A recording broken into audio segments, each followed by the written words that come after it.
mode. Let me loud and clear. It's Alec Hogg here, coming to you from the Biznews.com studios at the Johannesburg Stock Exchange.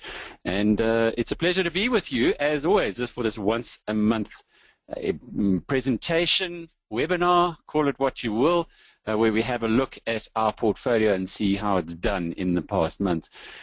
The intention is not to start trading the portfolio, anything but. This portfolio is one to be held indefinitely. We have increased the holdings. We've been added another holding to the portfolio today, but you'll get more of that in just a moment. Right, let's get into it.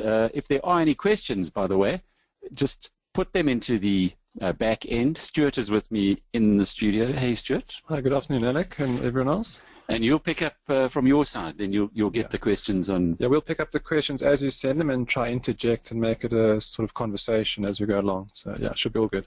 So perfect. So the idea then is please drop those questions in. Last month we had a bit of a problem with the questions. In fact, neither of us could see them until right at the end.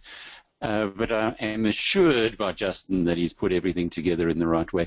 And I can see a big empty block here that says questions available. And whenever you do add them, we'll get straight to them. Okay, let's go on to that first slide there, account overview. As you can see, I did it last night. And it gives a position, I suppose the important one is that 211,000 US dollars. What is interesting about this on the web trader is it has not added back the dividends. So in fact, our return is a little bit better than 200 or 11.6% in US dollar terms. US dollar terms, 11.6% in 7 months. My goodness, I think that you could almost go into portfolio management if you were doing this indefinitely.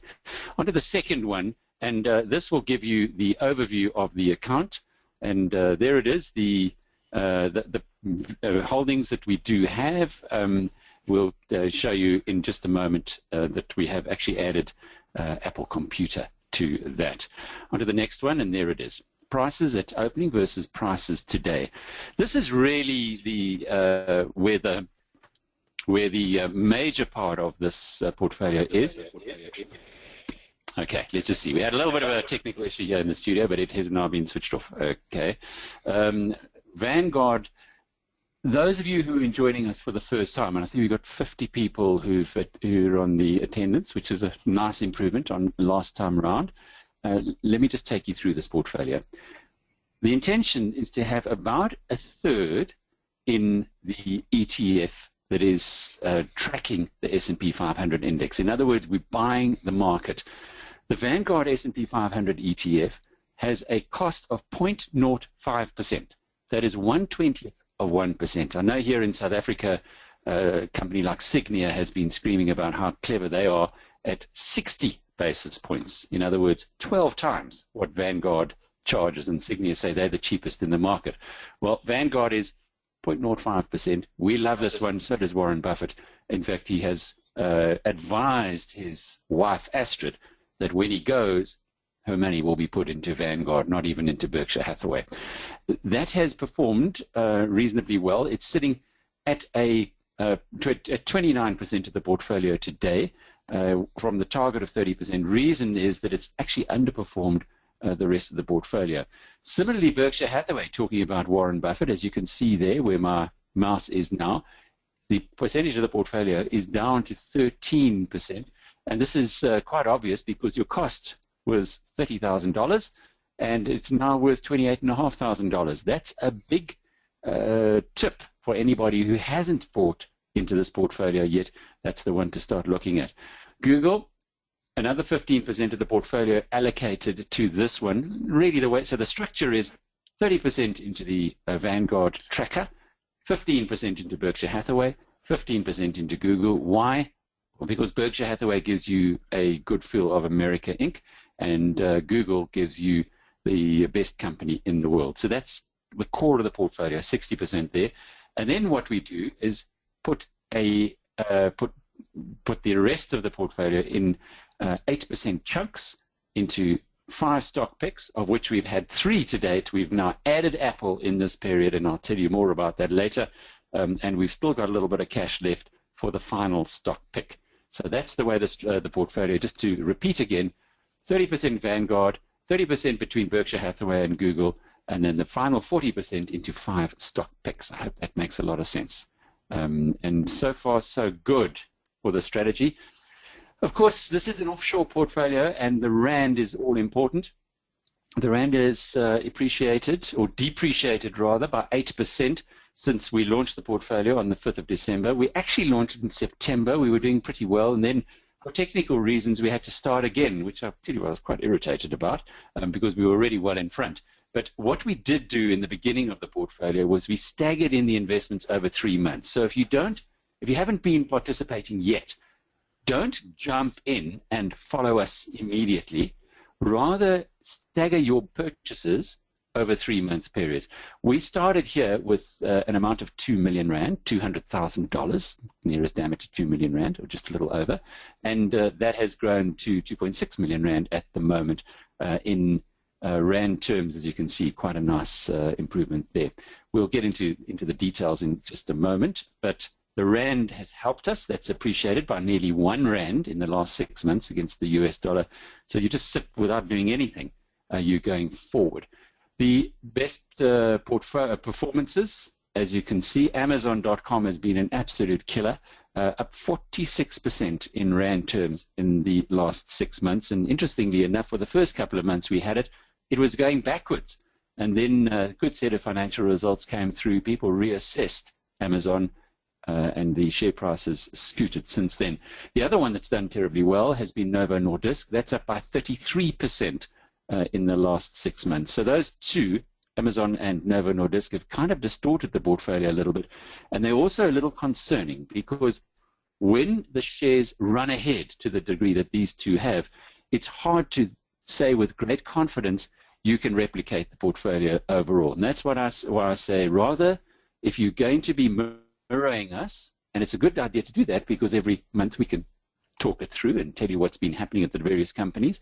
It also gives you an ability to invest internationally. If you're going to mirror us, I would say right now that you could happily put your 30% into Vanguard and Berkshire Hathaway. In fact, you're buying into Berkshire Hathaway cheaper, not in rand terms, but in US dollar terms than our portfolio bought into. Google is, you're buying at virtually the same US dollar price that we purchased. And IBM is a little bit higher. That one you could put your 8% in comfortably, and another 8%, or we have 7% in Apple. We'll tell you in just a moment why that decision was taken this time around. Here again is the performance of the past month. The rand on the 25th of May was 11.94. It's depreciated by nearly 2.5% in the last month. So if we did nothing, we would have gone forward by 2.5% anyway. And that has been reflected in the improvement in the various underlying counters. Vanguard, in fact, was down a little bit, but because of the rand terms, we put on 1.7%. Berkshire was down quite a lot, and in fact, it was a loser, even in rand terms, but very fractionally in this period. Google did quite nicely, and another good run for Amazon, 6% in the month.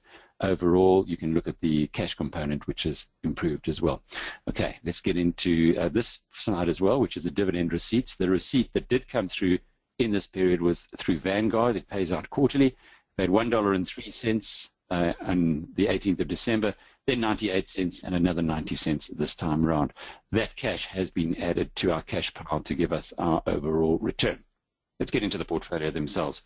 Vanguard, S&P 500 index. It's an interesting business, this. Vanguard was started by John Bogle, a man who was the father of index funds, or exchange traded funds, as we now love to refer to them. In essence, he said that very few asset managers beat the market. So for most investors, if you replicate the market, you will do better than most asset managers. And this is a philosophy which has been tried and tested over the years. The important thing here is to get the costs as low as possible, because it doesn't help you if you beat the market, then you've got to pay 2% in costs, because then you will underperform the market by 2%. What he's done here, Bogle, and he's still alive, but his successors at Vanguard is they've got their costs down as to fraction, 0.05%. And how they do that is that they lend out stock to short sellers. So they get fees in by lending out stocks to short sellers. Stuart, you got some questions? Hi, Alec. Yes, I'm from Werner Lance. He says, hi, Alec. I see that you bought 8% of IBM. What is the reason behind that, as you already own it indirectly through Berkshire Hathaway? Werner, it's the biggest purchase that Warren Buffett made in the last year was IBM, and we'll get to that in a little while. But the indirect ownership is fractional. If you start looking at Berkshire being $117 billion portfolio, it's got a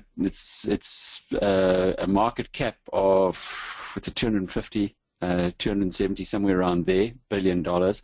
The ownership that it has in IBM, given what we have, is a very, very small part overall. Although it's a big chunk of the portfolio, about 10% of that 117 billion, it's $10 billion. So I didn't really look at it from that perspective.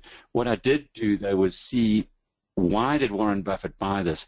And there's a very interesting story that we'll get into in a little more detail when we look into that one. I hope you can just bear with me on it. Getting back to Vanguard, low cost is the major reason why Vanguard is preferred over other exchange-traded fund, and it really is meant to replicate the index. As you can see in this period, Vanguard paid a dividend, so it's slightly below the index performance. The index, the S&P 500 index in the past month was flat, 0.04%, whereas Vanguard down 0.05%, but that's because the dividend was paid. You will see those two lines converging in the next period. Indeed, if you go over a 6 month, you can see there's just about no difference between the two. Vanguard being the blue line and the S&P 500 being the red line, and the reason there's just about no difference is there's just about no costs when it comes to Vanguard. So we're replicating the S&P 500 index, which hasn't done great in US dollar terms in the 6 months that we've had the portfolio. However, 2%, if you add the rand onto that, about an 8% rand depreciation, you've got a double-digit growth in half a year. Not bad going. On to the next one. There is my hero, or one of them anyway, Warren E. Buffett. And he's with Mrs. Rose Blumkin. And I know I tell the story often, but I'm going to repeat it. Rose Blumkin at this point was probably 100, or maybe a little bit more than that. She certainly looks like it. She worked until she was 103 years old.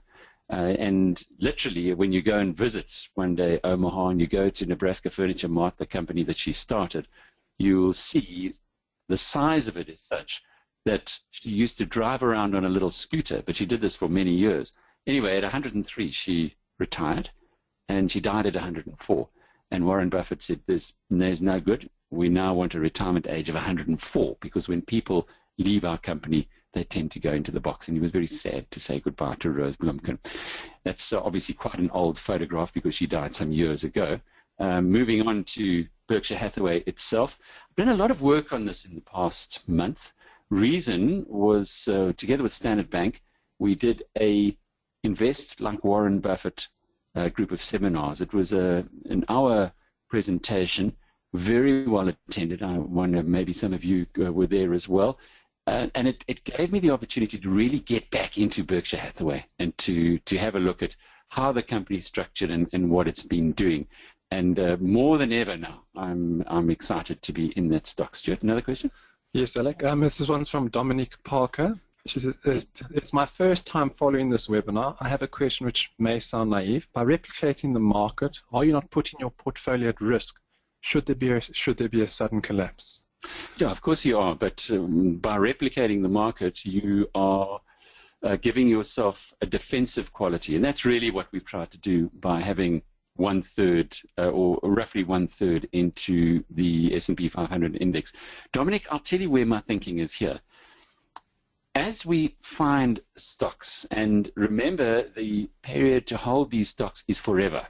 So we want to get a nice margin of safety when we buy the stock. We also want to see a superior stock that is outperformed. There are many criteria that one looks at before buying a share that you put in the portfolio if you know you've got to hold it forever. And that's the way we're looking at it. As we buy more shares, we will get to a point we've now got 4 stock picks, where we will add a 5th in the near future, well, as soon as I'm comfortable with one to put there. And then if we find another stock pick at that point in time, we would then sell the S&P 500. We'd sell the index tracker, or half of it, to put that into one of the stocks and so on. So we're in the market. This is a share portfolio. It is, of course, it's vulnerable. But when you're buying the S&P 500, it is far, far less vulnerable than individual shares. The S&P 500 can sometimes collapse. In fact, Warren Buffett says in the latest Berkshire annual report, when you buy a share, look at it on a 5-year basis, because there have been times in the past where Berkshire, his company, which is the 5th most valuable company in the world, has halved in value. The prices have halved in the years. Sorry, it isn't that the company's halved in value, the price has halved. The value has stayed pretty much the same. But Mr. Market has got manic sometimes and pushed the price too high and depressed it other times. Now, as an investor, you need to be patient and you need to buy the shares when they're offering, when the price is actually giving you a good value. And here on Berkshire Hathaway, we really are looking at that at the moment. Berkshire, as you can see, is trading at $141 at the moment. Now, your baseline on this one is $117. Why I say that is that the chairman of Berkshire, Warren Buffett, has said that they will buy back shares in the company should the price go to 1.2 times book. In other words, 120% of the book value. Without getting too complicated, what happens in a case of a company like this, which Buffett has been running for 50 years, the book value is highly conservative. He's bought companies like, in the 60s, he bought a big chunk of American Express. He bought Geico. That's a wholly owned subsidiary in the 80s, but he'd started buying it in the 70s already. And these companies are put in at the purchase price. Now, you can imagine today they're worth a multiple of that. Indeed, he bought a company, an insurance company, National Indemnity, for $8.5 million. And in the latest, that was in 1965, in the latest annual report, the valuation of that is $111 billion. Of course, it doesn't reflect that in the book value. So he says, as long as, if the book value comes down to 1.2 or 120, if the share price comes down to 120% of the book value, we're buying. We're buying Berkshire shares. So at the moment, the share price is 141. At 117, you know you got the bottom. So no matter what happens, if the whole market falls out of bed, Berkshire with $60 billion in cash will be buying its own shares when it gets to 117. So it does give you that underlying base. Also, an interesting point about Berkshire is that it is spread across the American economy, very big in insurance industry. It's got a float, in other words, money premiums that people have paid that have not been, that are held in abeyance to be paid out at some future date. They call it a float in the insurance game of $84 billion US.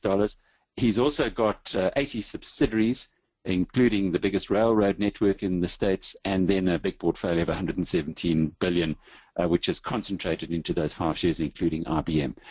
It is one of those defensive stocks, and at this time, it's offering excellent value. Yeah. So I've got another question from Werner. He says, do you feel the US market is a safer bet to follow their S&P than the other S&P around the world? Their economy looks the most attractive, its growth, as opposed to a few years ago, hence your investment. Very much so. The United States is the country which most closely follows the reason why we invest in shares. Now, just stopping for a minute, you should not be buying dumb commodities. You should not be buying gold, platinum, something that is literally dumb that you can't add any value in it. You should be buying something where human incentive, the human initiative, will add value to the product that is on the table.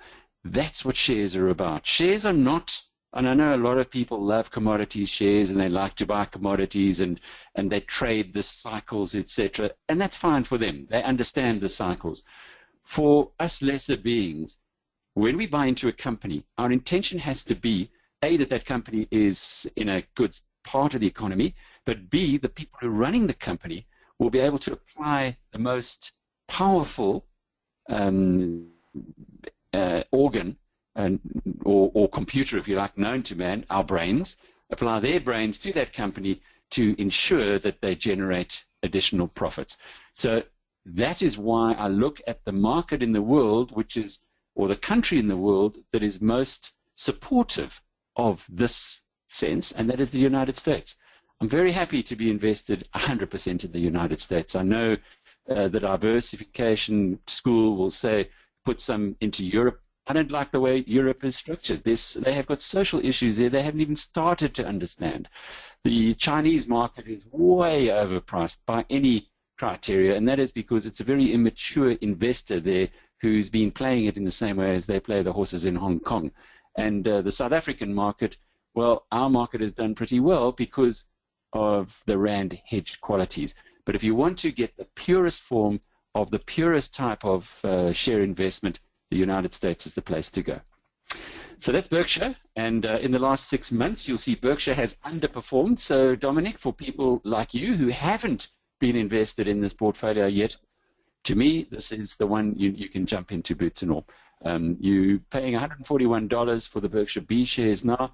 You will be buying at nearly 8% cheaper than we bought in at US dollars. Fortunately, the rand has made us look not so silly, but you will be getting in at a good level. And remember, you've got that underpin from the company itself at 117. So really, the downside is capped, the upside substantial. This company has the perfect business model, and quite a lot went on in the last month with Google. They're getting closer now to traditional media. There have been discussions between Google and some of the big newspaper groups to see if they can work together. There's been an adversarial relationship up to this point. In fact, it's interesting to see how Google is moving more closely towards the media industry and working with media. They've launched something called YouTube Newswire. They've also launched a news lab for journalists to help. The developments in the media space are really shoring up the major part of Google's revenues, which are generated through its advertising on its search function. Those who have heard this before, I apologize, but one of the reasons why Google is so widely held by value investors was at one of the Berkshire Hathaway annual general meeting, Warren Buffett was asked about Google, and he said he and Bill Gates have spent many a night discussing where the business model, where they can find a hole in the Google business model, and they can't find one. They say it's impossible to see where Google's going to go off the rails. Like Apple, which we've bought into, Google has got piles of cash. It's looking at new areas to disrupt. It and Apple will be fighting over dominance in the music streaming sector. That's in the news right now. Google has got the ascendancy in driverless cars, which is the next iteration of the whole business model. And in many ways, when you see what Google and Apple are doing, you'd look back at Berkshire Hathaway and say, why are we even invested in Berkshire Hathaway when the world is changing so? Well, the good news there is that Berkshire has actually got some very solid businesses that just about undisruptible. Lots of things are disruptible, but in their case, they have, you need a railroad to move goods from A to B. They're a big railroad company. You want to have tomato sauce with your chips, and that's Heinz, and so on. Just a quick admin email.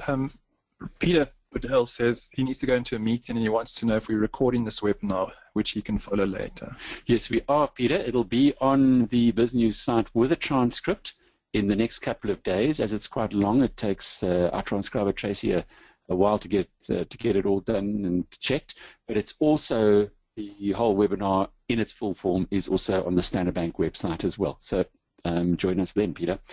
Moving on to Google versus NASDAQ. As you can see there, it's underperformed NASDAQ, but Google up 2%. So again, for newbies like Dominic, you can comfortably put your 15% in Google. You're paying less than we did. On to the next one, our star performer in the portfolio, and this is Amazon. Well, it is doing interesting things as Amazon. It's in the past month was up by just over 2%, outperforming the NASDAQ index, which is where it's listed. As you can see, though, in the 6 months, it's had quite a nice run against the NASDAQ. Sorry, that's in the last month, up by 2.13. There's the graph of the last 6 months. And in both of these instances, it was when we had earnings surprises on the upside. At this point here, in January, Amazon was underperforming the NASDAQ quite badly. The NASDAQ is now put on 8%. Amazon's put on 46% in US dollar terms. So it's been a fabulous performer. The next set of quarterlies likely to show us again that the area where Amazon is dominant, which is the web-based services, is one that has caught the attention of investors now. And however you want to look at it, the cloud, I'm sure you've heard about the cloud, and web-based services are really showing the cloud. That is the next big thing, and Amazon has something like, what's estimated, between a 3 and a 7 year advance on all comers. They just got going into the cloud earlier, or started the cloud earlier than anybody else. So they have a massive dominance there. The second biggest revenue generator of cloud or web-based services is 1/7 the size of Amazon. Forget about what it's doing with drones, which is also exciting, and the delivery of its products. Forget about being one of the world's biggest retailers. Amazon has huge dominance on the cloud, and I just love this company and love the way that Jeff Bezos thinks. He doesn't worry about the market. He doesn't give the market what it wants. He worries about his customer, very customer-centric, and Amazon remains core in our portfolio.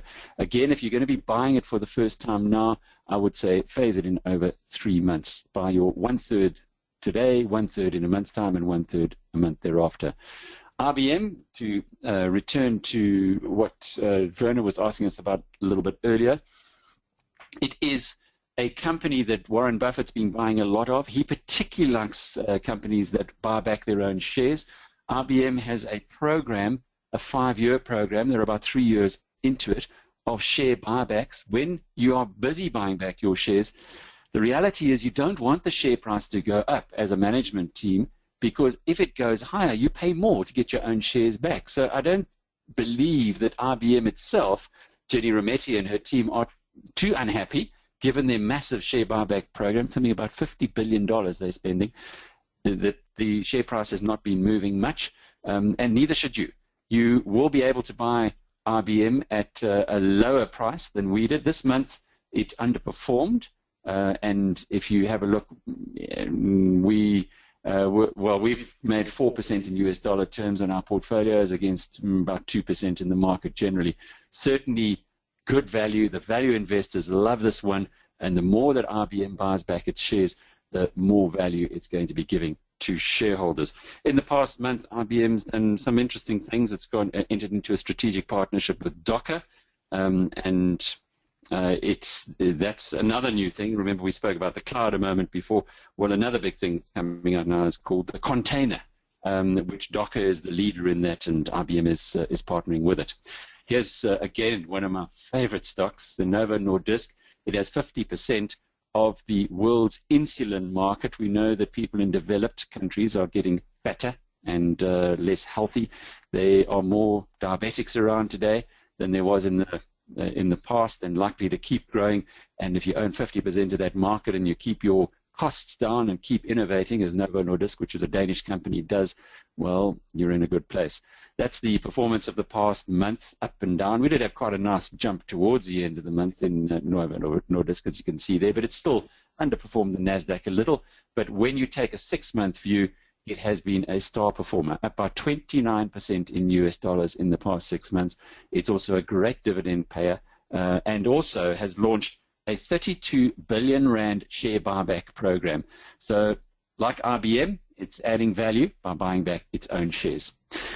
Just to close off, before we go into that, into the next, just to let you know that we've also taken 8% of the 7% of the portfolio and put it into Apple. I've been waiting for Apple for some months. I've not been able to see the slide or the pullback in the price that was hoped for. It did come back a little bit from $132 a share to 129, and we've bought in at 129. Apple is the biggest company in the world. It's or the most valuable company in the world. It's worth 730 billion US dollars.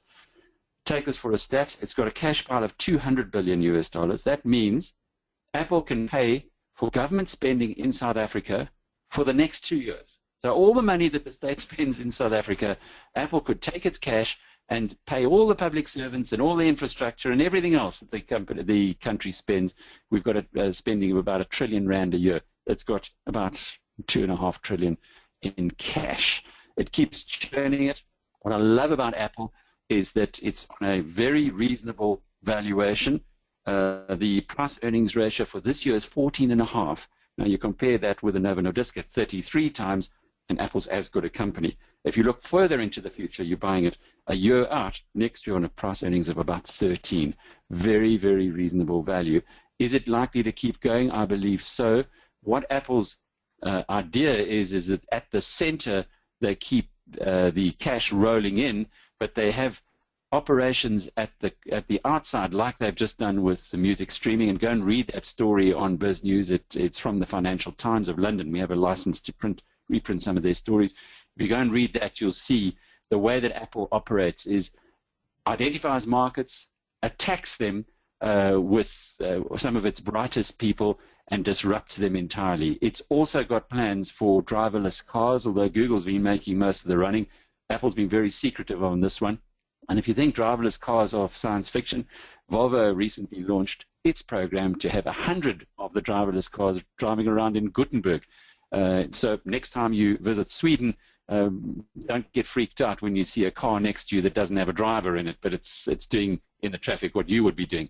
Indeed, in California, the driverless cars now that Google's had on the roads have done 1.7 million kilometers. They've had 7 accidents in the years that they've been doing this, all of them being caused by other drivers hitting into them. So that's what Apple's looking at as well. It's disrupting in areas that we can't even imagine at the moment. It's got the cash to be able to do it. It's closing off with our portfolio for today. There you can see the Rand has played in our favor, 11.27 when the portfolio began on the 5th of December, 12.21 today. Is it likely to continue depreciating in the longer term? Almost certainly. When you have a look at the economic policies of this country, they are not aligned with the best in the world. Hopefully at some point in time we will change, but at the moment we are not doing, it's not business friendly, and if it's not business friendly, you're not going to create wealth, and you don't create wealth and others are creating wealth at a faster rate, well, your currency deteriorates. I'd like a question from Gail Stevenson, quickly. Sorry, she says, my local share portfolio is held in a trust. At the moment, WebTrader only allows portfolios in your personal name. Do you know if there are any plans to change in the future to allow for portfolios in a legal entity? Okay, sorry, I'm completely out of this. WebTrader is our sponsor of the Global Investing section on Biznews, but I've got your email address, I think. Or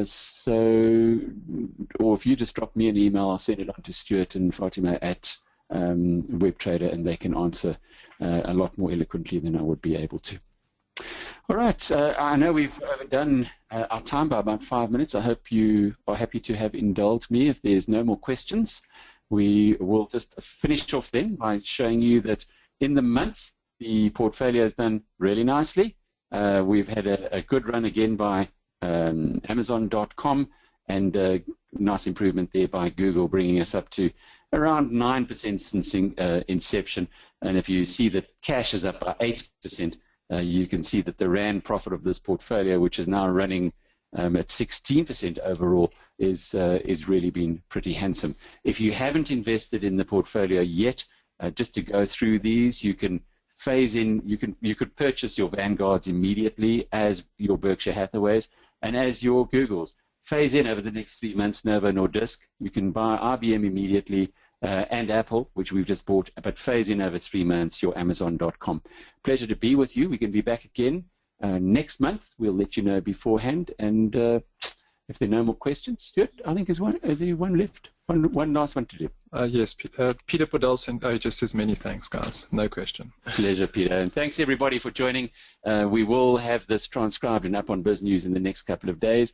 Indeed, it'll also be on the Standard Bank website. Until next time, cheerio. Ciao.